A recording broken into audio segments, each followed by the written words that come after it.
2029లో ఇదే కూటమిగా ముందుకు వెళ్ళి ఈలోపుగా పోలవరము, వెలిగొండ, అమరావతిని ఇప్పుడు అమరావతి నిర్మాణం పూర్తయిందని కాకుండా అమరావతి మొదటి దశ పూర్తి అనే ప్రకటన చేయబోతున్నారు 2028కి.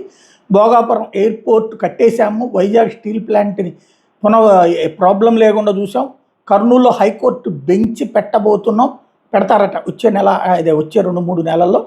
అలాగే వైజాగ్ రైల్వే జోన్ తెచ్చేసాం, మెడికల్ కాలేజీలు పూర్తి చేయించడం, పోర్టులు పూర్తి చేయించడం, Amaron lithium new manufacturing unit ఆంధ్రాలో పెట్టడం, ఇట్లాంటివన్నీ చేసి చూపించి 2029 నాటికి అభివృద్ధి మాదే అన్నటువంటి నినాదంతో వెళ్ళాలన్నటువంటి తెలుగుదేశం భావన. 2024లో కూటమి ఫార్మేషన్ అయ్యాక ముందు అధికారులని మార్పులు చేర్పులు, 25లో కొన్ని స్కీమ్స్ ఇంప్లిమెంటేషను, ఇన్ఫ్రాస్ట్రక్చర్ మీద కాన్సన్ట్రేషను, 26కి అమరావతి గెజిట్టు, ఇన్వెస్ట్మెంట్స్ ఒక పక్కన గూగుల్ లాంటివి రావడం, data centre, Bhogapuram airport completion అయితే 2027కి పోలవరం ఇరిగేషన్ ప్రాజెక్ట్ కంప్లీట్ చేసుకొస్తే 28కి క్యాపిటల్ ఫేజ్ 1 అమరావతి పూర్తి చేసినట్టు, 29కి ఎన్నికలకు వెళ్ళబోతున్నాం. ఇక గవర్నమెంట్ మాదే అన్నటువంటి తెలుగుదేశం శ్రేణులు బలంగా నమ్ముతున్నాయి.